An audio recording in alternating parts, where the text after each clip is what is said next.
One this is Riya Sharma and welcome to Ezlight institute.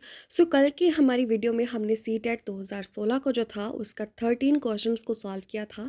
अब हम उसके बचे हुए शेष जो 25 क्वेश्चंस तक जो क्वेश्चंस हैं उनको सॉल्व करेंगे। पैडागोजी का ये सेक्शन है और ये जाएगा हमारे पास में सीडीपी की 500 एमसीक्यू सीरीज़ में। ठीक है, सो शुरू करते हैं आज के इस वीडियो को। इससे पहले मैं आपको बता दूं कि एज़लाइट इंस्टीट्यूट पर हमने सारी की सारी पैडागोजी सीरीज़ को कवर किया है और सब्जेक्ट वाइज पैडागोजी को सीटेट के पर्सपेक्टिव से कवर किया है। अगर आप उसको देखना चाहते हैं, इसके अलावा हिंदी ग्रामर का पोर्शन भी ऑलमोस्ट कवर है, तो आप जाकर के विजिट करिए प्लेलिस्ट पर एज़लाइट इंस्टीट्यूट की और आसानी से इसको देख लें। ठीक है, सो शुरू करते हैं इसका question number 14। Which of the following statements about students failure in schools are correct. ठीक है, यानी कि इनमें से कौन सी विद्यार्थियों के फेल होने के बारे में जो है वो स्टेटमेंट है वो करेक्ट है।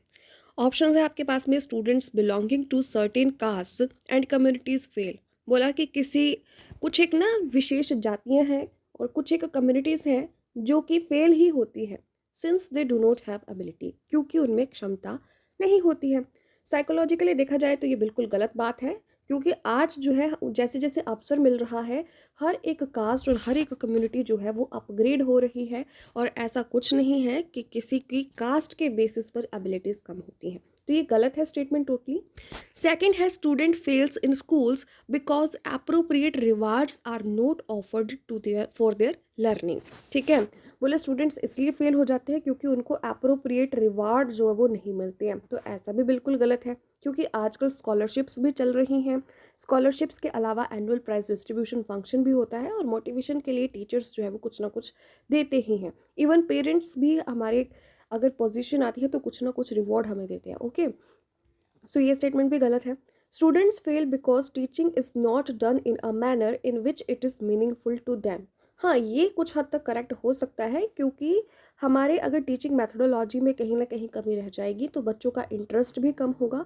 और दूसरी चीज़ कि वो जो उनको जिस तरीके से सीखनी चाहिए थी उस तरीके से वो उसको एब्जॉर्ब नहीं कर पाएंगे और उनकी लर्निंग उतनी बेटर नहीं होगी कि वो पास हो सके। ठीक है, और चौथा है, students fail because school system does not cater to individual child's need and interest. ठीक है, तो ये भी उसी से मिलता जुलता आ गया कि हमारे पास में इंडिविजुअल जो चाइल्ड जो डिफरेंसेस हैं उनको केटर करने के लिए जो है वो प्रॉपर सिस्टम नहीं है।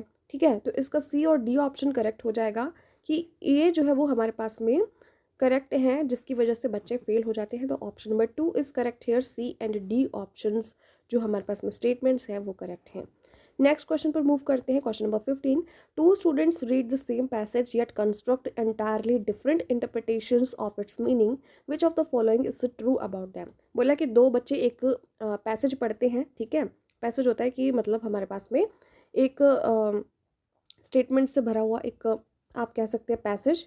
ठीक है, तो और उसमें उसकी इंटरप्रिटेशन अलग अलग निकालते हैं, यानी कि उससे अलग अलग अर्थ निकालते हैं। विच of the following statement is true about them. तो इनमें से कौन सी जो तथ्य है वो इसके लिए सही बैठता है। It is possible because the teacher has note explained the passage. ठीक है, तो अब इन्होंने कहा कि वो पढ़ते हैं खुद से, तो इसमें टीचर एक्सप्लेन करता है, ये तो किसी भी एंगल से सही नहीं है। It is not possible and the students need to reread the passage. बोला कि ऐसा पॉसिबल नहीं है क्योंकि बच्चे जो है वो बच्चों को दोबारा से उसको पढ़ने की ज़रूरत है। ये भी गलत है क्योंकि उन्होंने उसके अर्थ गलत निकाला है, ऐसा नहीं कि फैक्ट्स अलग निकाल दिए हैं। ठीक है, तो ये भी स्टेटमेंट गलत है। It is possible because different factors affect learning of individuals in varied ways. ठीक है, और चौथा है, it is not possible because learning is not meaning making. तो चौथी ऑप्शन भी गलत है कि लर्निंग जो है वो मीनिंग मेकिंग नहीं है। लर्निंग एक्चुअली में मीनिंग मेकिंग ही है। तो बचती है हमारे पास में option number 3, it is possible because different factors affect learning of individuals in varied way. तो ये ऑप्शन बिल्कुल सही हो जाएगी कि इंडिविजुअल डिफरेंसेस होते हैं, हमारा समझने का, सीखने का और किसी भी बात को पकड़ने का तरीका अलग होता है, तो इसलिए हमारा अर्थ अलग निकालना जो है वो जायज़ है। ठीक है, तो ऑप्शन नंबर 3 करेक्ट हो जाएगा।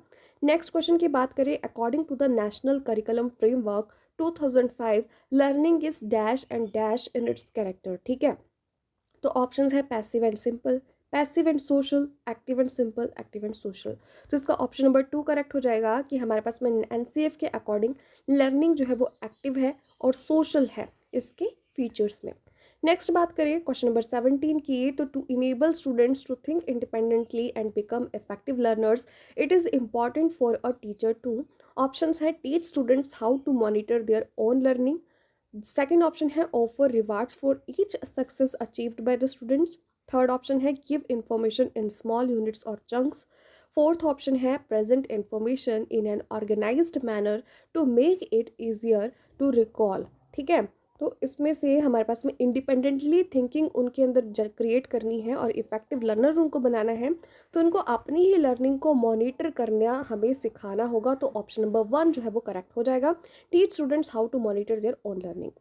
और क्वेश्चन नंबर 18 की अगर हम बात करें, if a teacher wants her students to acquire problem solving skills, the students should be engaged in activities that involve, अगर बच्चे में हमें प्रॉब्लम सॉल्विंग स्किल, समस्या समाधान की जो विशेषता है वो लानी है, तो उसके लिए टीचर को कौन सी एक्टिविटीज़ में उसको एंगेज करना पड़ेगा। ऑप्शंस है रिकॉल, मेमोराइजेशन एंड कॉम्प्रिहेंशन, दूसरा है structured worksheets containing multiple choice questions, तीसरा है ड्रिल एंड प्रैक्टिस, चौथा है enquiring, reasoning and decision making. तो हमारे पास में प्रॉब्लम सॉल्विंग से रिलेटेड है enquiring, reasoning and decision making, यानी कि प्रश्न करना, रीज़न करना और साथ में निर्णय लेना। तो ऑप्शन नंबर 4 जो है वो हमारे पास में करेक्ट हो जाएगा। नेक्स्ट है knowledge the naive conceptions that students bring to the classroom, options है does not serve any purpose to the teacher, pulls down the teacher's morale since it increases his work, तीसरा है helps the teacher to plan teaching more meaningfully, hampers the teacher's planning and teaching। ठीक है, तो इसका जो option number 3 है वो correct हो जाएगा कि ये अध्यापक की मदद करता है कि वो अपनी टीचिंग को अच्छे से प्लान कर पाए और उसको और ज़्यादा अर्थपूर्ण बना पाए। नेक्स्ट क्वेश्चन है which of the following factors affect learning, options है motivation of the learner, maturation of the learner, teaching strategies, physical and emotional health of the learner. ठीक है, तो लर्निंग को ये चारों ही फैक्टर्स अफेक्ट करते हैं, तो ऑप्शन नंबर 2 करेक्ट हो जाएगा, A B C and D. Next है meaningful learning is imitation of adults and more able peers, second है pairing and association between the stimulus and the response, passive receiving of the given information, active creation of knowledge structures from personal experiences। ठीक है, तो meaningful learning कब होगी, जब हम उसको जो है वो उससे एक्टिव क्रिएशन ऑफ नॉलेज, यानी कि उससे नॉलेज को कंस्ट्रक्ट कर पाएंगे और अपने पर्सनल एक्सपीरियंसेस से उसको स्ट्रक्चर कर पाएंगे। तो ऑप्शन नंबर 4 यहाँ पे करेक्ट हो जाएगा। क्वेश्चन नंबर 22 है which of the following is not one of the primary task of a teacher for effective student learning. ठीक है, तो इनमें से प्राइमरी टास्क कौन सा नहीं है टीचर का ताकि बच्चे की इफेक्टिव लर्निंग हो सके। तो ऑप्शंस है knowing the concepts that students bring to the classroom, transmitting information to the students in a didactic manner, requiring students to respond to higher order questioning, teaching students how to monitor and improve their own learning by effort. ठीक है, effective student learning से related है जो कि teacher का role नहीं है। ठीक है, इसका प्राइमरी टास्क नहीं है कि बच्चों को जो है वो डायडेक्टिक मैनर में इंफॉर्मेशन ट्रांसमिट करी जाए, क्योंकि आज के टाइम पे क्या हमारे पास में एक्टिव क्लासरूम टीचिंग होती है और उसमें डायडेक्टिक अप्रोच नहीं, चाइल्ड सेंटर्ड अप्रोच रखी जाती है। ठीक है, सो नेक्स्ट क्वेश्चन है हमारे पास में, और मल्टीपल टीचिंग मेथड्स भी यहाँ पर हैं, तो उसका बेसिक काम ये नहीं है। नेक्स्ट है which of the following statements about principles of development is incorrect, गलत कौन सी स्टेटमेंट है प्रिंसिपल ऑफ डेवलपमेंट से related. Development takes place due to a constant interaction between heredity and environment, development depends on maturation and learning, every child goes through stages of development yet there are wide individual differences among children, development is a quantitative process which can be measured precisely। तो मैंने आपको बताया था कि development जो है वो quantitative plus qualitative concept है, तो इन्होंने सिर्फ क्वांटिटेटिव कहा है, तो ऑप्शन नंबर 4 जो है वो करेक्ट हो जाएगा कि ये स्टेटमेंट प्रिंसिपल्स ऑफ डेवलपमेंट से रिलेटेड गलत है। The unique interaction of dash and dash can result in different paths and outcomes of development, heredity and environment, option number 1 is correct here। next question है which of the following is true of school and socialization, school does not play any role in socialization, school is an important agent of socialization, school plays very little role in socialization, school is the first primary agent of socialization।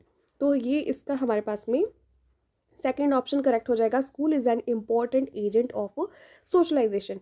Last वाले में इन्होंने first primary agent लिखा है, तो ये first primary agent नहीं है। First primary agent of socialization family होता है, ठीक है। So option number 2 is correct है। इसी के साथ में खत्म करते हैं आज की वीडियो, और सीटेट का 2016 का जो पेपर था इसका कंप्लीट CDP सेक्शन हमने कर लिया है। Thank you so much for watching the video. Stay tuned, bye bye.